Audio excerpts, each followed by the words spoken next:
गौतम बुद्ध नगर के नोएडा स्थित सेक्टर 66 के ममूरा गांव में बुधवार सुबह हुआ भीषण पीजी अग्निकांड केवल एक दुर्घटना नहीं बल्कि शहरी क्षेत्रों में तेजी से बढ़ रहे अवस्थित पेइंग गेस्ट आवासों, अग्नि सुरक्षा मानकों की अनदेखी और इलेक्ट्रिक वाहनों की चार्जिंग से जुड़े जोखिमों की गंभीर चेतावनी बनकर सामने आया है।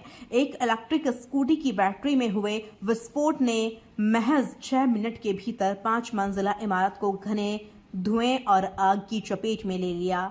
इस हादसे में 2 लोगों की दर्दनाक मौत हो गई, जबकि 100 से अधिक लोगों को दमकल और पुलिस की संयुक्त कार्रवाई से सुरक्षित बाहर निकाला गया। यह हादसा ऐसे समय हुआ जब देश भर में बहुमंजिला इमारतें, पीजी, हॉस्टल और कोचिंग संस्थानों में अग्नि सुरक्षा को लेकर लगातार सवाल उठ रहे हैं। नोएडा का यह हादसा एक बार फिर यह सोचने पर मजबूर करता है कि क्या तेजी से विकसित हो रहे शहरों में सुरक्षा व्यवस्था विकास की गति के साथ कदम मिला पा रही है। प्रारंभिक जांच के अनुसार बुधवार सुबह लगभग 11:30 बजे ममूरा गांव स्थित एनसीआर पीजी एंड फ्लैट के भूतल पर खड़ी एक इलेक्ट्रिक स्कूटी चार्जिंग पर लगी हुई थी। इसी दौरान स्कूटी की लिथियम आयन बैटरी में अचानक विस्फोट हुआ। धमाका इतना तेज था कि आसपास खड़े लोगों में अफरा तफड़ी मच गई। विस्फोट के तुरंत बाद आग ने स्कूटी को अपनी चपेट में ले लिया और फिर पार्किंग में खड़े अन्य 2 पहिया वाहनों तक फैल गई। भूतल पर करीब 18 से अधिक मोटरसाइकिल और स्कूटी खड़ी थी। पेट्रोल, प्लास्टिक, रबड़ और अन्य ज्वलनशील पदार्थों की मौजूदगी के कारण आग तेजी से फैलती चली गई। कुछ मिनटों में पूरा ग्राउंड फ्लोर धुएं और आग से भर गया। प्रत्यक्षदर्शियों के अनुसार आग से भी ज्यादा खतरनाक उसका धुआं था। ग्राउंड फ्लोर से उठने वाला जहरीला धुआं सीढ़ियों के रास्ते तेजी से ऊपर पहुंचा और केवल 6 मिनट के भीतर 5वीं मंजिल तक फैल गया।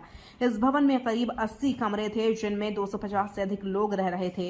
इनमें छात्र, निजी कमरों में कार्यरत युवक युवतियां तथा कई परिवार शामिल थे। अधिकांश लोगों के लिए बाहर निकलने का एकमात्र रास्ता सीढ़ियां थी, लेकिन वही रास्ता सबसे पहले धुएं से भर गया। धुएं के कारण कई लोगों को सांस लेने में कठिनाई होने लगी। कई लोग अपने कमरों में फंस गए, जबकि कुछ लोग बालकनी और छत पर पहुंचकर मदद का इंतजार करने लगे। हादसे के दौरान पूरे भवन में चीख पुकार मच गई। कई लोग घबराकर अपनी जान बचाने के लिए कमरों से बाहर भागे। कुछ लोगों ने पड़ोसी इमारतों की छतों पर छलांग लगा दी, जबकि कई लोगों को स्थानीय निवासियों ने सीढ़ियां लगाकर एक छत से दूसरी छत तक पहुंचाया। प्रत्यक्षदर्शियों का कहना है कि यदि कुछ मिनट और देरी होती तो मृतकों की संख्या कहीं अधिक हो सकती थी। कई लोग धुएं के कारण बेहोश होने की स्थिति में पहुंच गए थे। सूचना मिलते ही दमकल विभाग, पुलिस और प्रशासनिक टीमें मौके पर पहुंची। हालांकि ममूरा गांव की संकरी गलियों के कारण दमकल वाहनों को भवन तक पहुंचने में कठिनाइयों का सामना करना पड़ा। इसके बावजूद 7 दमकल गाड़ियों को राहत कार्य में लगाया गया। लंबी पाइपलाइन बिछाकर पानी डाला गया और हाइड्रोलिक प्लेटफॉर्म की सहायता से ऊपरी मंजिलों में फंसे लोगों को बाहर निकाला गया। करीब 2 घंटे तक चले संयुक्त बचाव अभियान के दौरान 100 से अधिक लोगों को सुरक्षित बाहर निकाल लिया गया। कई लोगों को खिड़कियों और बालकनियों के रास्ते रेस्क्यू किया गया। इस हादसे में 22 वर्षीय स्नेहा श्रीवास्तव, जो बिहार की रहने वाली थी, तथा 24 वर्षीय ऋषभ, जो मध्य प्रदेश के निवासी थे, की मौत हो गई। दोनों धुएं और आग की चपेट में आ गए। इसके अलावा 6 अन्य लोग धुएं के कारण प्रभावित हुए, जिन्हें अस्पताल ले जाया गया। प्राथमिक उपचार के बाद अधिकांश घायलों को छुट्टी दे दी गई।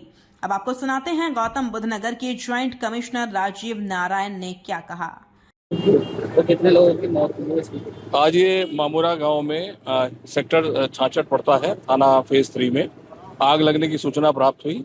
तत्काल फायर सर्विसेज ने रिस्पॉन्ड किया। न्यूनतम टाइम लेकर यहाँ पर टीमें आई। Hydraulic platform, rescue tenders, 7 rescue tenders इन्होंने ऑपरेट किया और रेस्क्यू ऑपरेशंस को चलाया। जिस बिल्डिंग में आग लगी थी ये G+4 की बिल्डिंग है और इसमें लगभग 50 परिवार रहते हैं। इसमें सभी परिवारों को रेस्क्यू किया गया और इसमें 2 लोग जो है जिनकी स्वास्थ्य की कंडीशंस बिगड़ी थी। फ्यूम्स के कारण लोअर जो हमारा बेस, जहां पर पार्किंग थी, कोई बेसमेंट नहीं था, ग्राउंड फ्लोर पर पार्किंग थी, वहां से फ्यूम ऊपर ट्रेवल करके गया। उस फ्यूम के कारण जो लोगों की मेडिकल कंडीशंस बिगड़ी, जिनको तत्काल एम्बुलेंस के माध्यम से डिस्ट्रिक्ट हॉस्पिटल्स में भेज दिया गया है। उनका स्टेटस हम आपको अपडेट करेंगे। वो यहाँ से जा चुके हैं और सारी की सारी जो 50 फैमिलीज रहती थी, हर फ्लोर पे लगभग 12 कमरे, जो ऐसे कमरे हैं जो कि जिसमें डबल 2 रूम्स के एक फ्लैट के रूप में लोग रह रहे थे और उनको लगातार हम लोगों ने रेस्क्यू ऑपरेशंस को कंडक्ट किया है। जो ये ज्ञात हुआ है, जो फायर का जो रीजन अभी तक ज्ञात हुआ है कि कोई इलेक्ट्रॉनिक व्हीकल था, उसका चार्जिंग यहाँ पर की जा रही थी, उससे स्पार्किंग हुई और उसके आसपास में खड़े जो पेट्रोल के व्हीकल्स थे उनमें आग लगी और उसके कारण ये घटना घटित हुई है। इसके संबंध में थाना फेज 3 पे रेलेवेंट सेक्शंस में मुकदमा लिखा जा रहा है और जो इसका बिल्डिंग का मालिक और लीज धारक है उसको हिरासत में ले लिया गया है। उन्होंने बताया, ममूरा गांव में आग लगने की सूचना मिली थी। यह इलाका सेक्टर 66 और फेज 3 पुलिस स्टेशन के अधिकार क्षेत्र में आता है। फायर सर्विस ने तुरंत कार्रवाई की और कम से कम समय में मौके पर पहुंची। आग बुझाने और बचाव कार्य के लिए हाइड्रोलिक प्लेटफॉर्म, बचाव वाहन और 7 फायर टेंडर तैनात किए गए। जो इमारत में आग लगी वह G+4 स्ट्रक्चर है और वहां लगभग 50 परिवार रहते हैं। सभी निवासियों को सुरक्षित बाहर निकाल लिया गया। हालांकि धुएं के कारण 2 लोगों की तबीयत बिगड़ गई। इमारत में ग्राउंड फ्लोर पर पार्किंग थी, बेसमेंट नहीं। पार्किंग एरिया से धुआं ऊपर की ओर फैला, जिससे वहां रहने वाले लोग प्रभावित हुए। धुएं के कारण जिन 2 लोगों की हालत बिगड़ी, उन्हें तुरंत एम्बुलेंस से जिला अस्पताल ले जाया गया। हम उनकी हालत के बारे में अपडेट देंगे। उन्हें अस्पताल ले जाया जा चुका है। हर फ्लोर पर लगभग 5 परिवार रहते हैं और वहां करीब 12 कमरे हैं, जिन्हें 2 कमरे वाले फ्लैट के तौर पर बनाया गया है। सभी निवासियों को सुरक्षित बाहर निकालने के लिए लगातार बचाव कार्य किया गया। शुरुआती जांच के अनुसार ऐसा लगता है कि एक इलेक्ट्रिक वाहन को चार्ज करते समय लगी। माना जा रहा है कि एक चिंगारी से आग लगी, जो बाद में पास खड़ी पेट्रोल गाड़ियों तक फैल गई और यह घटना हुई। इस मामले में फेज 3 पुलिस स्टेशन में संबंधित धाराओं के तहत FIR दर्ज की जा रही है। इमारत के मालिक और लीज होल्डर दोनों को हिरासत में ले लिया गया है। इस अग्निकांड में केवल लोगों की जान नहीं गई, बल्कि कई युवाओं का वर्षों का संघर्ष भी राख हो गया। कमरों में रखे लैपटॉप, मोबाइल फोन, शैक्षिक प्रमाण पत्र, पासपोर्ट, आधार कार्ड, बैंक दस्तावेज, नकदी, कपड़े और अन्य जरूरी सामान पूरी तरह जल गए।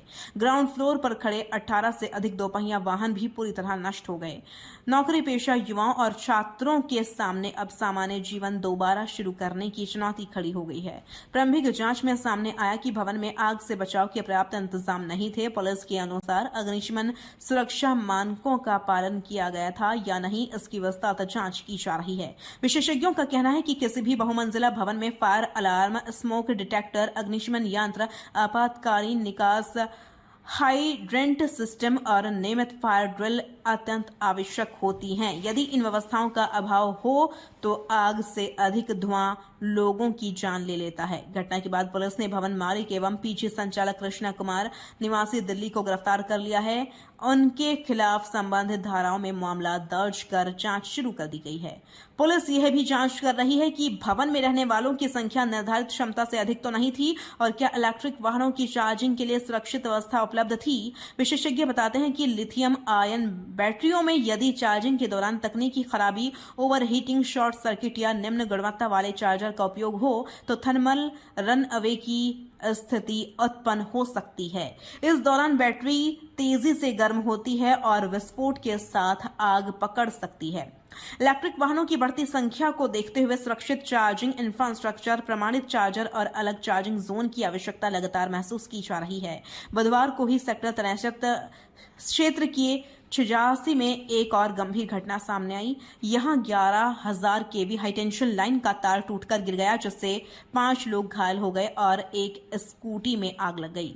घायलों में 15 वर्षीय निधि, 17 वर्षीय प्रिया, 38 वर्षीय मुकेश राम, 41 वर्षीय पवित्र तथा रवि चौधरी शामिल हैं।